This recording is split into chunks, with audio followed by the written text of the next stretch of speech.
Cenozoico, Mesozoico, Cambriano.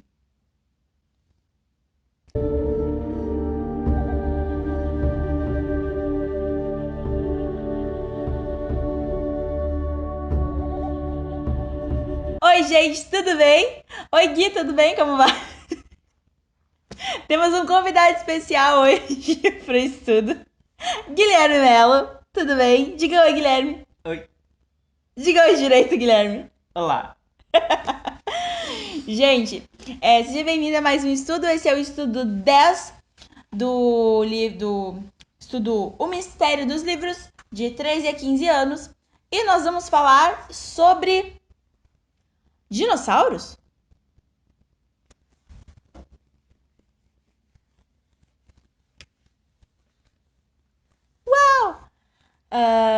Galera, hoje a gente vai falar um pouquinho sobre dinossauros e sobre os eventos finais e sobre julgamento. Como é que a gente vai falar sobre tudo isso junto? Bom, meu nome é Vitória, eu sou conselheira e capelã do Clube Bandeirantes e seja bem-vindo a mais esse vídeo. Senta o dedo nesse joinha, dá um like, não esquece de compartilhar esse vídeo com a galera. Caso tu esteja meio perdido, tu não sabe por onde começar, aqui embaixo tem um botãozinho que, se ele tá vermelho, não dele inscrever-se.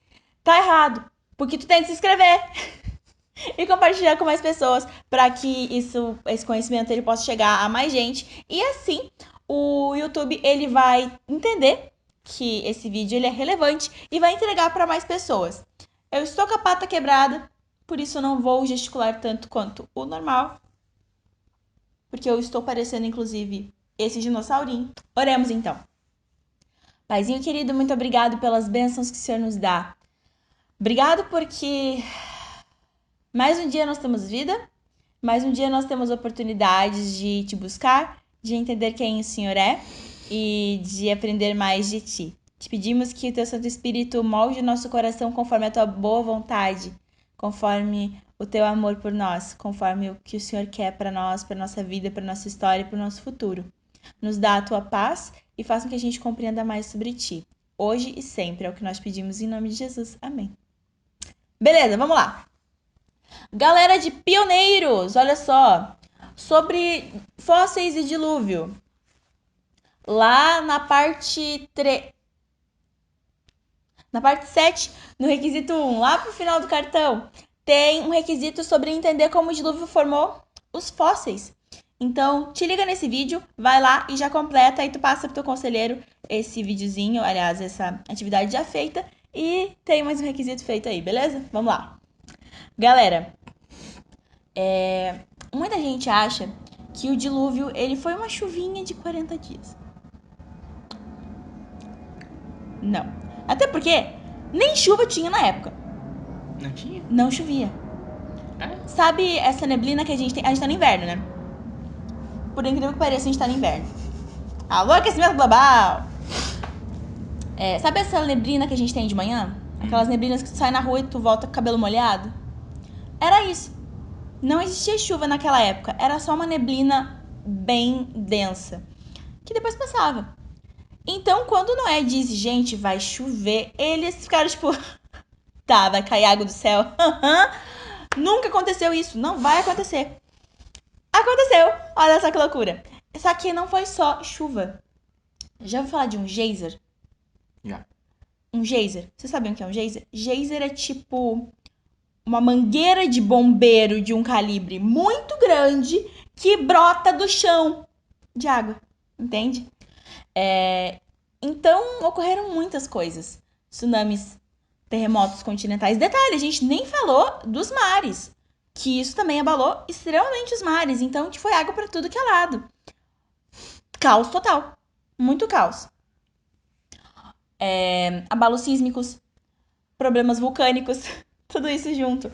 Então, gente, foi uma coisa que levou pouco tempo, tipo, um ano, vai, talvez, e mudou completamente a Terra. Levou muitas espécies que hoje a gente vê só por fósseis, né? A extinção. Mas afinal, o que são fósseis? Não sabe. Não sabe. Gente, o negócio é o seguinte: a Terra ela é tipo um bolo. tá? Só que a Terra, ela não começa no Brasil e termina no Japão. Tipo, Brasil, Terra, Terra, Terra, Terra, Japão. Não é assim que funciona. É mais tipo... Tu ficou pensando se fosse assim? Ah, tá. Se a gente pudesse cortar a Terra no meio, vai ser uma bola de isopor. Com várias camadas. Se a gente pudesse cortar ela no meio, a gente veria várias camadas. Essas camadas do bolo, sacou? E a gente consegue ver, se tu tá com o teu estudo, na página 34, tu consegue ver mais ou menos essas camadas, como é que elas funcionaram. A gente vê de baixo pra cima como é que aconteceu o dilúvio. A gente tem... Olha que lindo isso, velho! O dilúvio, ele é tão importante porque ele nos traz evidências históricas. A gente falou em alguns vídeos atrás sobre evidências históricas, inclusive, o que faz com que a Bíblia ela seja muito verídica e se mostre verídica. Então te liga lá e te liga aqui também. Começaram pela costa dos grandes continentes. Tsunamis, eles aconteceram, né? Só que existia uma quantidade muito maior de animais no leito aquático do que existe hoje. Uma variedade extremamente grande, né? Então, lá no fundo, no fundo, no fundo, no fundo, no fundo, nós temos vários tipos de bichinhos, invertebrados marinhos e coisa parecida, que formam a camada cambriana. Que eles falam que foi de muitos e muitos e muitos milhões de anos atrás, só que na verdade foi isso. Acima dessa camada, nós temos vários fósseis. Fósseis do período Ordoviciano, Siluriano e Devoniano, onde essa onda de destruição ela seguiu arremessando animais marinhos um pouco maiores e talvez muito maiores para vários lados, extinguindo muitos tipos de peixes, moluscos e crustáceos que não se adaptaram às alterações desse ecossistema caotiquíssimo, né? E por isso essas camadas são chamadas assim. Em cima desse, nós temos os fósseis do Carbonífero e do Permiano. Essas inundações, elas passaram das costas. O que nós temos perto de costas? Perto da água a gente tem o quê? O que precisa de água? Planta, né? Então, perto das costas, nós temos o Cambriano, aí nós temos esse loucurado aí, e depois nós temos o Permiano, e Carbonífero, né? Que começou a sepultar uma quantidade enorme de florestas, insetos enormes. Nossa, mas se o inseto era daquele tamanho, imagina as pessoas. Exatamente. Insetos enormes, anfíbios, tipo, em florestas assim, mais alagadas, tipo manguezais e coisa parecida, nós temos vários tipos de bichos, né? Nós temos sapos, nós temos vários bichos.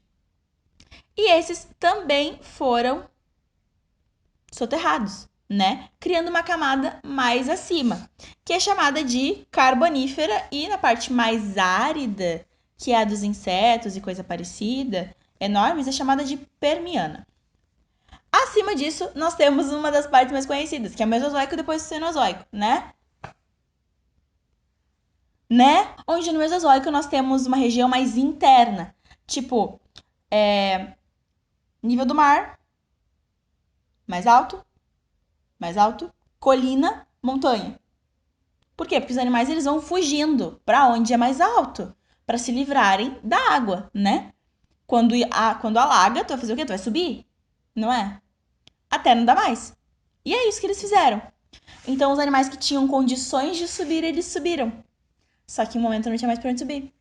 E aí nós temos as camadas mais superiores, ou seja, mais perto do que a gente tem hoje. Numa região mais interna, que vivia entre algumas colinas, mares, lagos e coisa parecida, nós tínhamos diversos dinossauros que foram achados próximos soterrados, dando origem ao que nós chamamos de Mesozoico. Ou seja, eles eram mais agrupados, mas mais altos do que o resto. E depois, mais acima, nós temos as ondas do dilúvio que alcançaram e soterraram o chamado Cenozoico, ou os mamíferos e aves, bem grandes, tipo mamutes e coisa parecida, sacou? Porque eles tinham mais capacidade de subir, então eles foram subindo. Só que assim, gente, lá no início, vocês viram que eu falei os continentes, né? Só que não é os continentes, era o continente. Se tu prestou atenção às aulas de geografia, tu vai lembrar de uma coisa chamada deriva continental. O que quer dizer o quê? Éramos uma grande Pangeia, um grande bolo de terra, que foi se dividindo, dividindo, e hoje nós temos vários continentes. Esses continentes eram um só, chamado Pangeia. E com os continentes, a terra que havia nos continentes também se separou, esses grandes blocos de terra. Por isso nós temos um pouquinho de fóssil em cada lugar, só que as margens desses continentes costumam ter fósseis parecidos, exatamente porque era um continente. Se ligou? Muito legal, né? Pois é, exatamente. Viva a deriva continental e viva a aula de geografia que tu dormiu. Eu sei que tu dormiu. Aqui não. Eu. Mas enfim, tudo bom. Nerd. Eu era. Tá, enfim. A questão, gente, a gente tá falando de dinossauros, passou 15 minutos falando de dinossauro, pelo amor de Deus, não aguento mais. Mas agora vocês tiveram uma aula sobre dinossauros, olha que legal. Inclusive, existe uma especialidade de dinossauros que tu pode começar a fazer a partir disso. Tem, e é maravilhoso. Tem especialidade de tudo, querido. Temos um aspirante desbravador aqui, gente, por isso que ele tá participando comigo. Vai ser bem legal. Para de acreditar. Bem esquisito. Para. Galera, o negócio é o seguinte. Da mesma forma que nos tempos de Noé, como não chovia, a galera desacreditou dele e ficou capaz que vai chover. Eu, hein? Tá bom, querido. E, enfim, foram surpreendidos por uma quantidade extravagante de água. A Bíblia compara, lá em Mateus 24, 37, até um pouquinho mais, a volta de Cristo aos dias de Noé. Porque muita gente vai estar avisando e explicando e contando aos quatro cantos, mas não vão dar ouvidos. E então serão surpreendidos, né? Vamos dar uma lida lá, pra gente poder ver o que tá acontecendo? Pois é, lá em Mateus 24...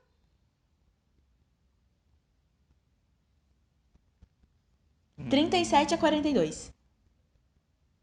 37? A 42, isso. Ok.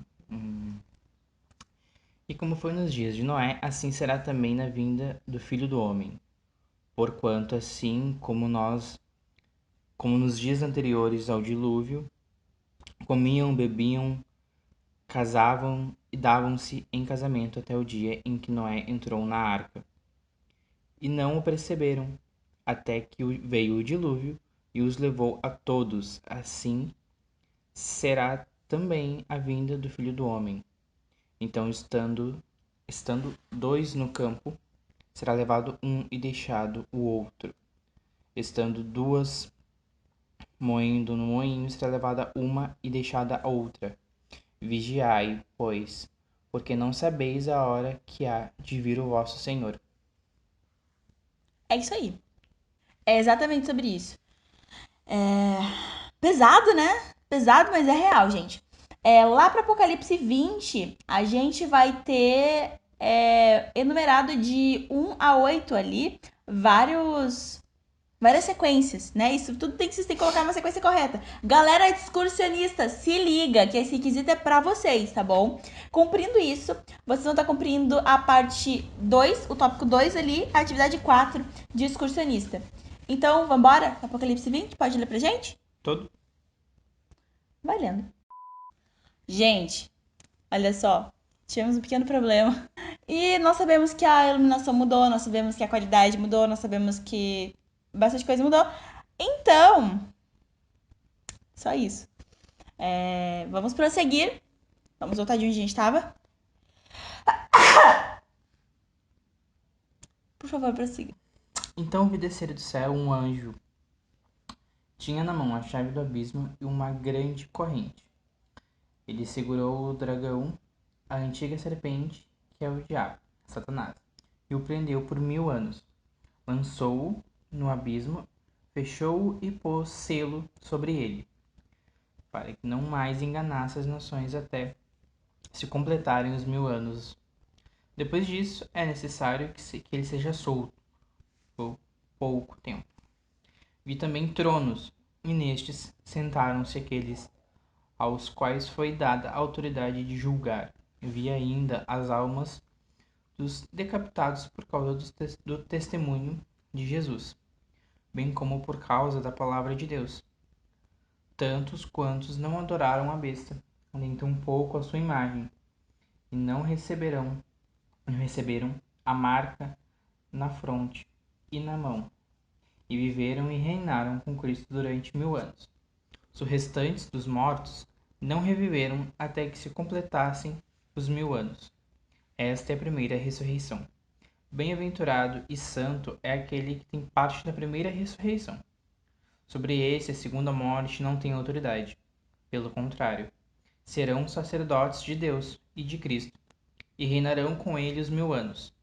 Quando, porém, se completarem os 1000 anos, Satanás será solto da sua prisão e sairá a seduzir as nações que há nos 4 cantos da terra, Gog e Magog, a fim de reuni-las para peleja. O número dessas é como a areia do mar. Areia da praia, na real, mas beleza. Marcharam então pela superfície da terra e sitiaram o acampamento dos santos, e a cidade querida desceu, porém, fogo do céu e os consumiu. O diabo, sedutor deles, foi lançado para dentro do lago de fogo e enxofre, onde já se encontram não só a besta, como também o falso profeta, e serão atormentados de dia e de noite, pelos séculos dos séculos. Vi um grande trono branco e aquele que nele se assenta, de cuja presença fugiram a terra e o céu, e não se achou lugar para eles. Vi também os mortos, os grandes e os pequenos, postos em pé diante do trono. Então se abriram os livros. Ainda outro livro, o livro da vida, foi aberto, e os mortos foram julgados, segundo as suas obras, conforme o que se achava escrito nos livros. Deu o mar aos mortos que neles estavam. A morte e o além entregaram os mortos que neles havia, e foram julgados um por um, segundo as suas obras. Então a morte e o inferno foram lançados para dentro do lago de fogo. Esta é a segunda morte, o lago de fogo. E se alguém não foi achado escrito no livro da vida, esse foi lançado para dentro do lago de fogo. É isso aí. Grande e muito explicativo. A gente falou antes que é uma atividadezinha, né? De 1 a 8, a gente vai numerar mais ou menos qual é a ordem cronológica que vão acontecer esses eventos, beleza? Vamos lá então. Primeiro, Jesus aparece nas nuvens do céu, ali com poder e grande glória, aleluia. Depois disso, tudo bom, querido? Depois disso, os salvos que estão vivos, eles são resgatados, tipo, a gente tá vivo e nós vamos nos encontrar com os nossos queridos que faleceram em Cristo, que morreram em Cristo, que estão descansando em Cristo, que seria o próximo no caso. Eles vão ressuscitar, né? Os mortos eles vão ressuscitar e as famílias vão se encontrar. Vai ser um momento lindo pra caramba. E depois, essa galera toda vai de encontro nos ares com Cristo. Depois disso, os justos, os que ressuscitaram e os que estavam vivos, reinam com Cristo por 1000 anos, julgando os nomes que estão escritos nos livros. Que livros? Livro da vida e livro dos atos. No livro da vida está escrito o nome de todas as pessoas que foram salvas. E no livro dos atos, todas as atitudes de cada um de nós. Ou seja, nesse exato momento, tem um anjo que está escrevendo o que a gente está fazendo, o que a gente está pensando e coisa parecida. Depois desses 1000 anos... detalhe muito importante. Esse tempo nós estaremos julgando, ou seja, nós vamos ver esses atos das outras pessoas que não se salvaram e das que se salvaram, e vamos entender o porquê que aquelas pessoas que não se salvaram, não se salvaram. Tipo, Deus, ele mata a cobra e mostra o pau, né? Tipo, ele mostra por que aquilo não aconteceu. E nós vamos ter grandes surpresas no céu de pessoas que se salvaram, que a gente não esperava que fosse se salvar, e pessoas que não se salvaram, que todo mundo achava que seria o primeiro a se salvar. O céu trará grandes surpresas, galera. Depois disso, desce dos céus a Nova Jerusalém, a cidade santa, e encontra Satanás preso. Ao detalhe. Essa prisão de Satanás, ela é uma prisão meio hipotética, tá? Por quê? Porque a galera que tava viva e que não foi salva é morta pelo impacto da glória de Deus.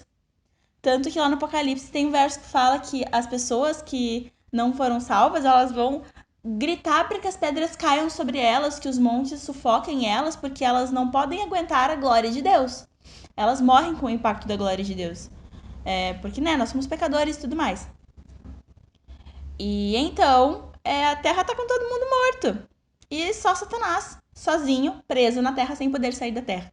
Por isso, uma prisão, beleza? Aí desce a Cidade Santa, agora sim. E aí, então, os ímpios mortos ressuscitam. Por isso que diz que é necessário que Satanás seja solto por um tempo, porque ele vai ter gente para tentar novamente.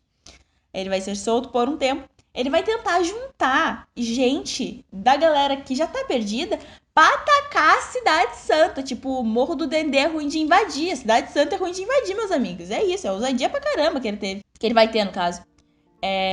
E vai tentar atacar. E, obviamente, não vão conseguir. E então, descerá fogo do céu e vai consumir a Satanás, diabo e coisa parecida. Não mais existirá.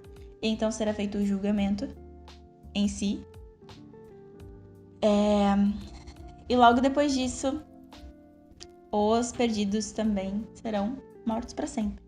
Mas e fogo eterno? Não existe fogo eterno, gente. Deus não é sádico, ele não quer que ninguém se perca, entende? O fato de ele fazer com que essas pessoas, elas não mais vivam, é um golpe de misericórdia. Porque assim, se essas pessoas não se sentiram bem, não se sentiram felizes, não se alegraram com a presença do Senhor, aqui na Terra, que é um lugar imperfeito, imagina no céu. Elas não iam conseguir nem sequer ser felizes lá. Então isso é um golpe de misericórdia, porque é dado milhares de oportunidades, na verdade, todos os dias. Mas algumas pessoas aceitam essas oportunidades, outras não. E essas oportunidades, elas acontecem até o fim das nossas vidas, né? Então, depois disso, o fogo do céu desce e destrói Satanás e os ímpios. E então, a Nova Jerusalém, a Cidade Santa, pode se assentar novamente na Terra.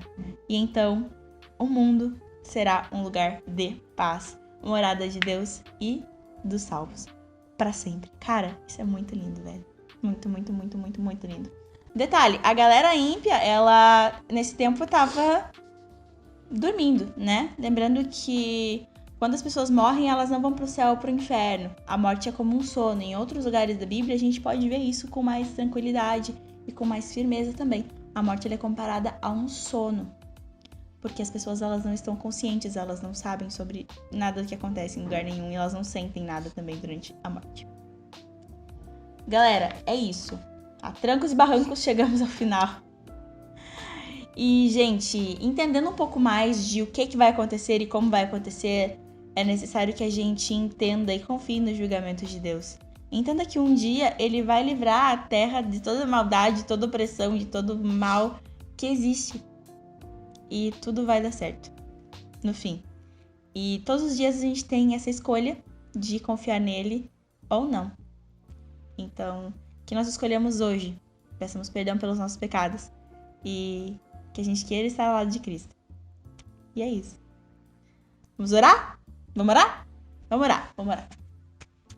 Querido Deus e amado Pai, obrigado pelas bênçãos diárias que o Senhor nos dá. Nós te pedimos que o Senhor molde o nosso coração segundo a tua vontade, para que sejamos tuas criaturas e teus filhos. Que nós aprendamos e entendamos que ao teu lado é o nosso lugar, e é ali que a gente precisa estar. Esse é o nosso lugar. Continua conosco, nos dá a tua paz e a tua compreensão.